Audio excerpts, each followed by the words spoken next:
So hi guys, welcome back to another video and I hope कि तुम लोग बहुत ही ज्यादा अच्छे और मजे में होगे। एंड आई नो कि तुम लोगों को मेरी तरह ही जेड डायनेस्टी के सीजन 3 का इंतजार रहा होगा और इस सीजन 3 में बहुत ही ज्यादा मजा आने वाला है क्योंकि इसमें बहुत सी मिस्ट्री सॉल्व होने वाली है। तो बिना किसी देर के आज की इस वीडियो को शुरू करते हैं। तो हमारे इस एपिसोड की स्टार्टिंग में हमें उसी ओल्ड ट्राइब के एल्डर की वॉइस सुनाई जाती है, जहाँ पर वो ब्लैक फायर मिरर से रिलेटेड इसकी हिस्ट्री के बारे में बताते हुए कहने लगता है कि एंशिएंट टाइम में पहाड़ों के बीच एक ऐसा डीमन पैदा हुआ जिसने कि जितने भी हॉरिफाइंग बीस्ट थे उन्हें इस हद तक पागल कर दिया कि उन्होंने लिविंग क्रिएचर्स को जान से मारना शुरू कर दिया। उस डीमन ने यहाँ पर इन सारे बीस्ट का यूज करके ह्यूमन सिविलाइजेशन का पूरी तरीके से खात्मा करने की कोशिश की और उस जमाने में वू ट्राइब ने इनका बखूबी से सामना करने की कोशिश की, लेकिन एट द एंड ये लोग भी उस डीमन आर्मी के आगे हार गए। लेकिन तब के जमाने में उस एंशिएंट प्रीस्ट ने उस ब्लैक फायर मिरर आर्टिफैक्ट का यूज किया, जिसकी मदद से उसने 8 डीमन मिस्टिक फायर फॉर्मेशन को क्रिएट किया, जिसके बाद प्रीस्ट लिंगलोंग ने अपनी जान देकर वहां मौजूद सारे डीमंस को ट्रैप कर दिया। हमारी प्रीस्ट लिंगलोंग ने अपनी जान को सैक्रिफाइस करके उन सारे बीस्ट को एंशिएंट केव में हजारों सालों के लिए कैद कर दिया, जिसके बाद हमारी प्रीस्ट लिंगलोंग की बॉडी एक स्टोन में बदल कर रह गई। इसी के साथ हमें प्रेजेंट टाइम का सीन दिखाया जाता है, जहाँ पर वो एंशिएंट ट्राइब का एल्डर ज़्याओफेन और उस 9 टेल फॉक्स के साथ कहीं पर जा रहा था। इसी दौरान वो बताने लगता है कि मरने से पहले लिंगलोंग ने अपने 5 बहुत ही मिस्टीरियस आर्टिफैक्ट्स को अपने 5 लॉयल सोल्जर्स के लिए छोड़ दिया। साथ ही उन्हें इस बात से आगाह भी किया कि जब तक ये 5 स्पेशली आर्टिफैक्ट्स उस केव के अंदर वापस नहीं जाते तो कोई भी उन डीमंस को आजाद नहीं कर पाएगा। तो अगर इसे प्रोटेक्ट करने के लिए तुम्हें अपनी जान भी देना पड़े तो तुम्हें वो भी करना होगा, क्योंकि इन आर्टिफैक्ट्स के बगैर वो जो एंशिएंट डिमोनिक बीस्ट हैं वो लोग उस केव से कभी भी आजाद नहीं हो पाएंगे। इसके बाद वो उसी मिस्टीरियस पर्सन के बारे में बताने लगता है जिसे कि हमने लास्ट सीजन में देखा था, जहाँ पर ये बताने लगता है कि लेकिन उनमें से एक ने उस आर्टिफैक्ट को ब्लैक मैजिक के लिए यूज किया। ये कहते साथ ही हम देखते हैं कि उस एंडर की तबीयत खराब हो जाती है, जो देखकर ज़्याओफेन उसे अपनी स्पिरिचुअल पावर से हील करने में लग जाता है। जिसके बाद वो कहने लगता है कि जिंदगी और मौत हमारे हाथों में नहीं है, लेकिन हम ऐसे को तो बचा सकते हैं जो कि ना पूरी तरीके से मरा हो और ना ही जिंदा हो। यहाँ पर वो बेसिकली बायु के बारे में बोल रहा था। इसी दौरान हम देखते हैं कि वो 9 टेल्ड फॉक्स कहने लगती है कि एंशिएंट टाइम में जो कुछ भी हुआ वो सब कुछ अब बदल कर रह गया है, क्या सही है और क्या गलत किसी को भी इससे कोई फर्क नहीं पड़ता। इसी दौरान हम ज़ायरो को देखते हैं कि जिसे कि इस वक्त नींद आ रही थी। जिसके बाद वो एल्डर बताने लगता है कि मैंने हमारे कैरिज के बाहर एक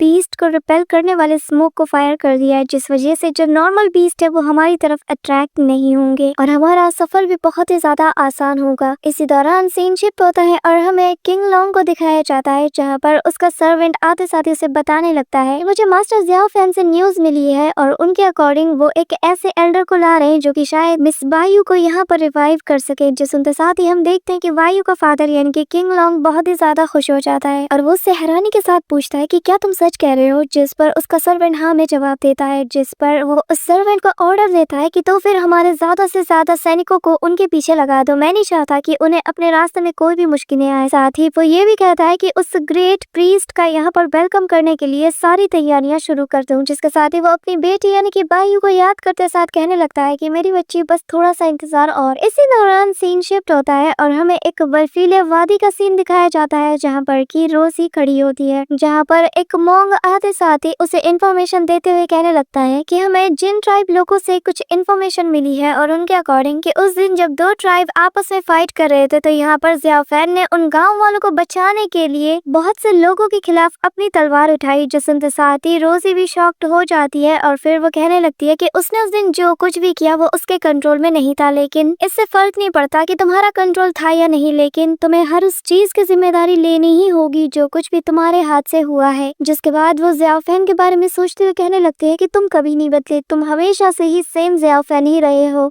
इसी दौरान सीन शिफ्ट होता है और हमें उसी विच ट्राइब के उस मिस्टीरियस पर्सन को दिखाया जाता है जिसने कि मास्क पहना हुआ था, जहाँ पर हम देखते हैं कि यैन भी यहाँ पर छुपते छिपाते आ चुकी थी कि तभी वो मास्क मैन कहने लगता है कि अच्छा तो तुम फाइनली मुझसे मिलने के लिए यहाँ पर आ गई। जो सुनते साथ ही यैन को लगता है कि शायद इस आदमी ने उसे डिटेक्ट कर लिया, लेकिन तभी हम देखते हैं कि यहाँ पर वो याओ नाम का एक पावरफुल बंदा आ जाता है, जो कि आते साथ ही कहने लगता है कि बाकी सारी बातें बाद में, फिलहाल के लिए मैं तुम्हें यहाँ पर वापस ले जाने के लिए आया हूँ। जिस पर वो मास्टरमैन मना कर देता है और कहता है कि मैं जिस रास्ते में चल चुका हूँ वहाँ से वापस आने का कोई रास्ता नहीं। जो सुनकर वो याओ उस पर अटैक कर देता है कि तभी हम देखते हैं कि वो उस अटैक से बच जाता है और फिर विच ट्राइब का वो पर्सन कहने लगता है कि माफ करना, लेकिन हमारे जो एंसेस्टर है उन्होंने जो काम अधूरा छोड़ दिया था मुझे वो काम पूरा करना होगा। ये कहते साथ ही हम देखते हैं कि वो वहाँ पर अपने एक बीस्ट पर बैठकर दूर चला जाता है, जिसे देखकर वो या उसे गद्दार कहते हुए चिल्लाना शुरू कर देता है। इसी के साथ सीन शिफ्ट होता है और हमें ज़ियाओ फैन और उसके कैरेज का सीन दिखाया जाता है, जहाँ पर ये लोग बहुत ही शांति से अपना सफर तय कर ही रहे होते हैं कि तभी हम देखते हैं कि अचानक से धरती कांपना शुरू कर देती है और हम देखते हैं कि चारों तरफ से जंगल के सारे जंगली जानवर इनकी तरफ अटैक कर देते हैं, जिससे कि इनकी कैरेज भी अनस्टेबल हो जाती है। और फिर हम देखते हैं कि कुछ बीस्ट तो सामने से आकर भी अटैक कर देते हैं, जो देखकर वो ओल्ड मैन कहने लगता है कि आखिर जंगल के इन सारे जंगली जानवरों को क्या हो गया। जो देखकर ज़ियाओ फैन इमीडिएटली वहाँ पर एक सील को एक्टिवेट कर देता है, जिससे जितने भी यहाँ पर वाइल्ड बीस्ट है वो इन सभी से दूर हो जाए। लेकिन हम देखते हैं कि ये जानवर फिर भी नहीं रुकते और उन पर अटैक करना शुरू कर देते हैं। जो देखते साथ ही ज़ियाओ फैन अपने उसी वेपन को लेकर कैरेज की छत पर आ जाता है। फिर वो चारों दिशाओं की तरफ देखते हुए कहने लगता है कि चाहे जो हो जाए मुझे इस ओल्ड मैन को हर हाल में प्रोटेक्ट करना होगा, क्योंकि ये मेरी लास्ट होप है। इसी दौरान हम 3 वाइल्ड बीस्ट को देखते हैं जिनके अंदर की डिमोनिक एनर्जी भर भर के होती है और फिर वो तीनों आपस में फ्यूज होकर एक जायंट से बीस्ट का फिगर ले लेते हैं, जिसे फील करते साथ ही हम देखते हैं कि वो एल्डर विज़र्ड कहने लगता है कि मुझे यहाँ पर इन बीस्ट से काफी ज्यादा डिमोनिक ऑरा फील हो रही है, जिसका मतलब ये है कि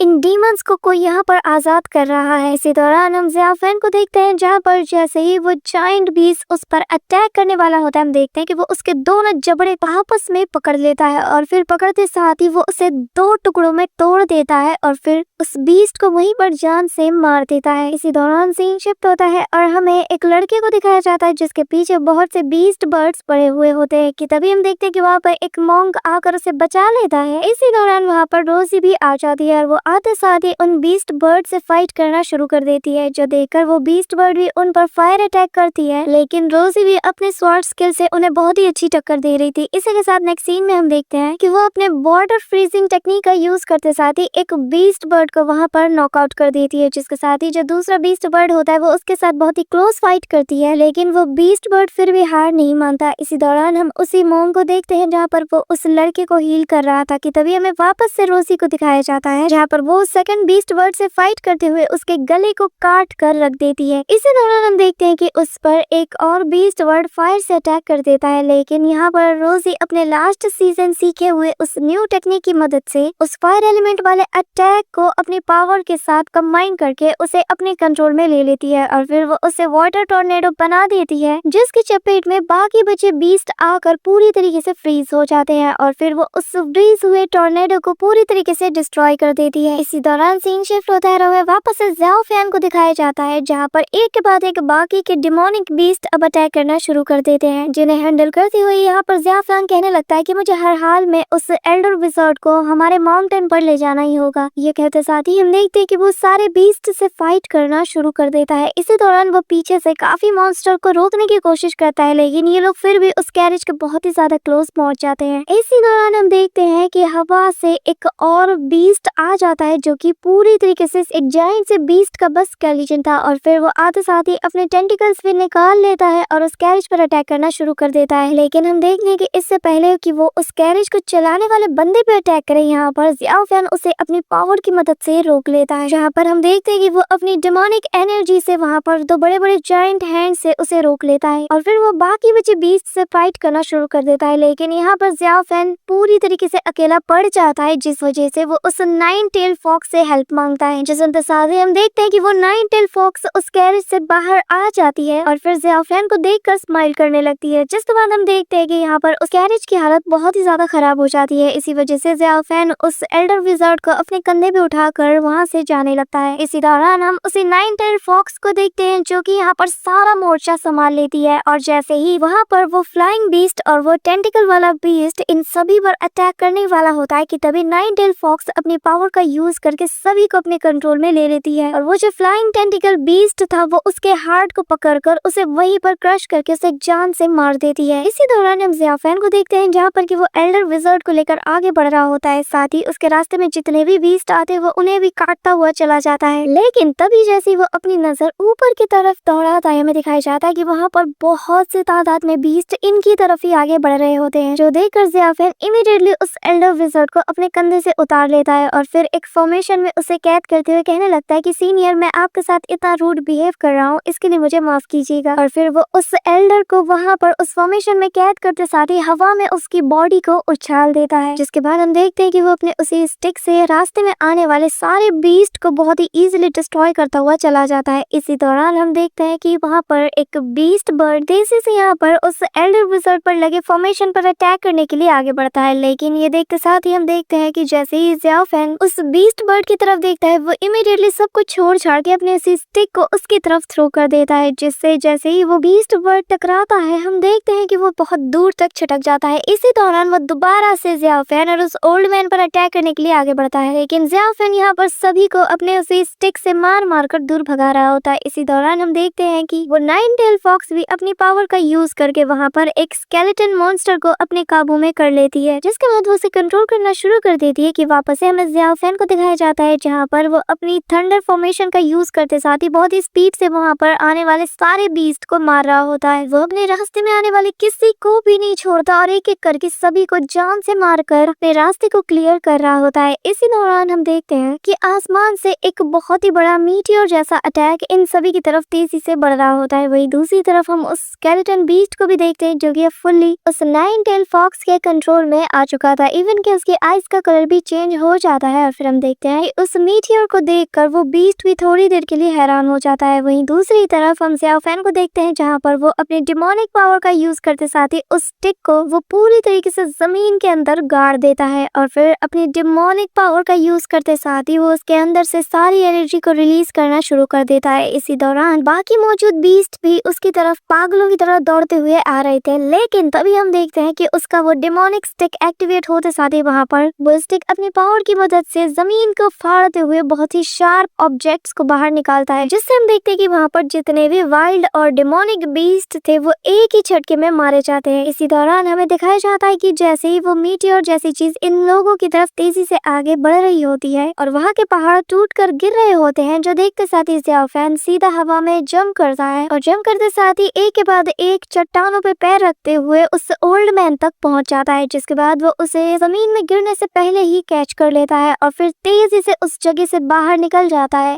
इसी दौरान उसकी नजर उसी नाइन टेल फॉक्स पर जाती है जो कि अभी भी वहाँ पर मौजूद थी और फिर वो उससे कहने लगता है कि शाओ भाई जल्दी से वहाँ से निकलिए क्योंकि हमारे पास बिल्कुल भी टाइम नहीं है। लेकिन यहाँ पर हम देखते हैं कि उस नाइन टेल फॉक्स के इरादे तो कुछ और थे, वो इतनी आसानी से हार कैसे मानने वाली थी। जहाँ पर हम देखते हैं कि वो सीधा उसकी वॉइस को सुनते साथ ही उसकी तरफ बढ़ना शुरू कर देती है, लेकिन वो अपने स्पिरिचुअल थ्रेड से आसपास के सारे बीस्ट को ट्रैप कर लेती है और फिर एंड में उस फ्लाइंग स्केलेटन बीस्ट को भी अपने कंट्रोल में लेते साथ ही उसे भी उन स्ट्रिंग्स में ट्रैप कर देती है, जिसके बाद वो सारे स्ट्रिंग्स को पुल करते हुए तेजी से नीचे की तरफ बढ़ रही होती है। और फिर उस फ्लाइंग स्केलेटन बीस्ट से थोड़ा दूर जाते साथ ही हम देखते हैं कि वो अपने दोनों हाथ से सारे स्ट्रिंग को पुल करना शुरू कर देती है, जिससे वो फ्लाइंग स्केलेटन बीस्ट भी छटपटाना शुरू कर देता है। हमें दिखाया जाता है कि उस फ्लाइंग बीस्ट के हर एक बॉडी पार्ट में नाइन टेल यानी कि शाओ बाई ने अपने स्ट्रिंग को घुसा रखा था और बस एक सिंगल पुल से ही हम देखते हैं कि वो उस जायंट स्केलेटन बीस्ट को जमीन में धराशाही कर देती है। इसी दौरान उसकी नजर भी ऊपर की तरफ जाती है जहाँ पर उस मीटियोर जैसी चीज को अपनी तरफ बढ़ता हुआ देखकर यहाँ पर शाओ बाई भी वहाँ से तेजी से निकलना शुरू कर देती है और अपने रास्ते में आने वाले हर एक छोटे बड़े ऑब्जेक्ट से बहुत ही स्मूथली डॉज करते हुए उस वैली के बाहर आ जाती है, जहाँ पर हम देखते हैं कि ज़ियाफेन भी उन्हें क्लोजली ऑब्जर्व कर रहा था। इसी दौरान हम देखते हैं कि ज़ियाफेन का वो स्टिक भी उसके पास वापस आ जाता है, जिसके साथ ही हम देखते हैं कि इन दोनों ने ही मिलकर इस पूरी वैली को डिस्ट्रॉय कर दिया था। साथ ही वहाँ पर उसके नीचे सारे मॉन्स्टर भी दब कर मारे गए थे।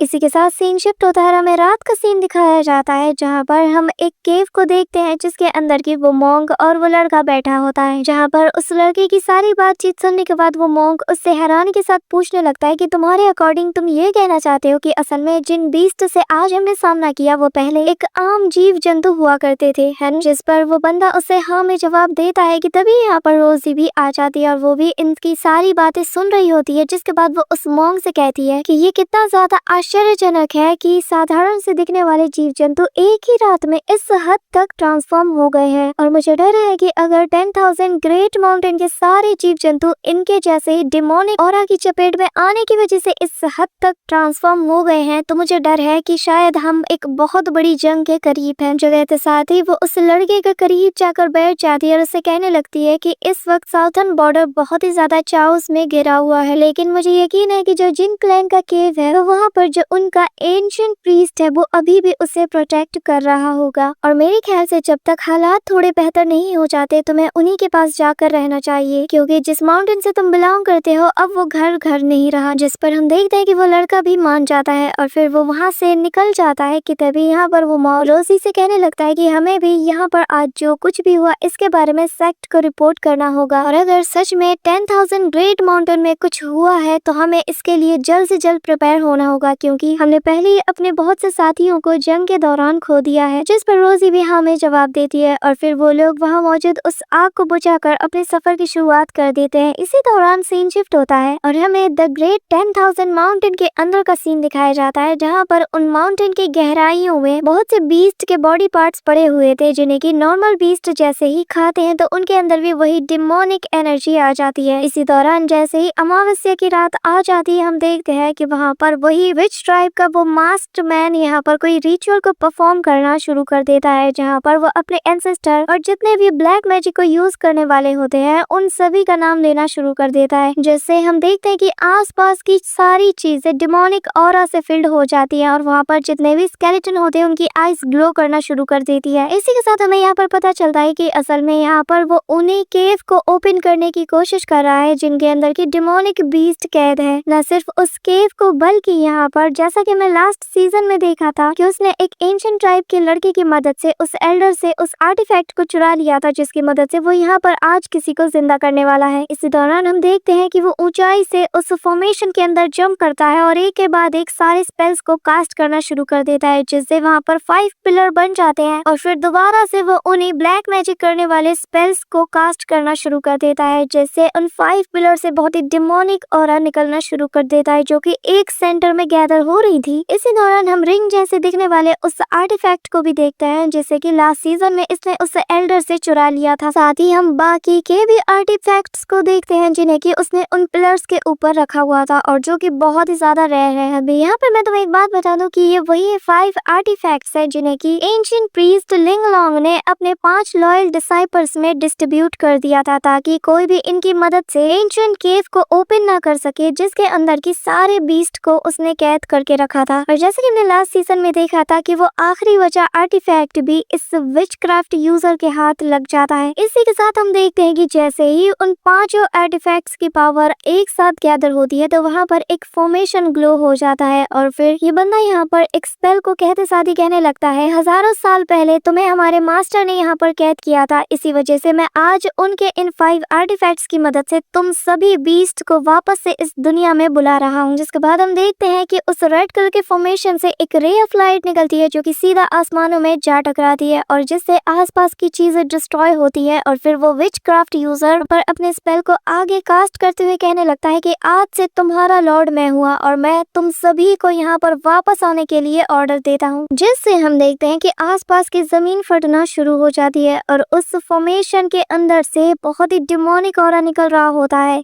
जिसके बाद हम देखते हैं कि अचानक से उस फॉर्मेशन के अंदर से बहुत से बीस्ट की स्पिरिट्स भी बाहर आती हैं, जो देखते साथ ही यहाँ पर वो है कहने लगता है कि यकीन नहीं होता है उसने उस 5 एंशिएंट आर्टिफैक्ट को सच में कलेक्ट कर लिया है और अब वो इनकी मदद से दोबारा से उन्हीं डिमोनिक बीस्ट को यहाँ हमारी दुनिया में बुला रहा है। इसी दौरान हमें किंगलोंग के उसी स्टैचू को दिखाया जाता है जहाँ पर कि उसकी आंखों से भी खून के आंसू बह रहे होते हैं, जैसे कि वो जान चुकी है कि अब बहुत कुछ बुरा होने वाला है। इसी दौरान हम देखते हैं कि उसके उसके स्पेल को कास्ट करते साथ ही वहाँ पर बहुत ही पावरफुल डिमोनिक ऑरा निकलना शुरू हो जाता है, जिससे आसपास के उस माउंटेन में जितने भी बाकी बचे क्रिएचर्स थे वो सभी लोग डर के मारे वहाँ से दूर भागना शुरू कर देते हैं। लेकिन तभी हम देखते हैं कि वहाँ के आसपास की स्पिरिचुअल एनर्जी एक जगह पर गैदर होना शुरू कर देती है और जिस स्केलेटन के ऊपर इस बंदे ने उस ओल्ड मैन से चुराया हुआ आर्टिफैक्ट रखा था, अचानक से उसकी बॉडी भी दोबारा से रीजनरेट होना शुरू कर देती है। हम देखते हैं कि उसका डीएनए का एक एक सेल दोबारा से बनना शुरू हो जाता है और फिर वहाँ की सारी स्पिरिचुअल एनर्जी से फाइनली हम देखते हैं कि उसके हाथ पैर और उसकी पूरी बॉडी बन जाती है, जिसके साथ ही जैसे ही वो पर्सन आंखें खोलता है हम देखते हैं कि यहाँ पर ये विचक्राफ्ट यूजर उसे बहुत ही रिस्पेक्ट के साथ ग्रीट करना शुरू कर देता है, जिसके बाद वो उसे अपना लॉर्ड कहकर पुकारना शुरू कर देता है। यहाँ पर ये पर्सन कौन है और आगे क्या करने वाला है इसके बारे में हमें नेक्स्ट एपिसोड में पता चलेगा। So that's it for today guys. I hope कि तुम सबको आज की वीडियो बहुत ही ज्यादा पसंद आई होगी। चैनल पे नए हो तो सब्सक्राइब करना, अब इसका सेकंड पार्ट बहुत ही जल्द चैनल पे आने वाला है, तो वीडियो को लाइक करके चैनल को सब्सक्राइब करके बेल आइकन को ऑल पर सेट कर देना। तो मिलते हैं नेक्स्ट वीडियो में, तब तक के लिए बाय।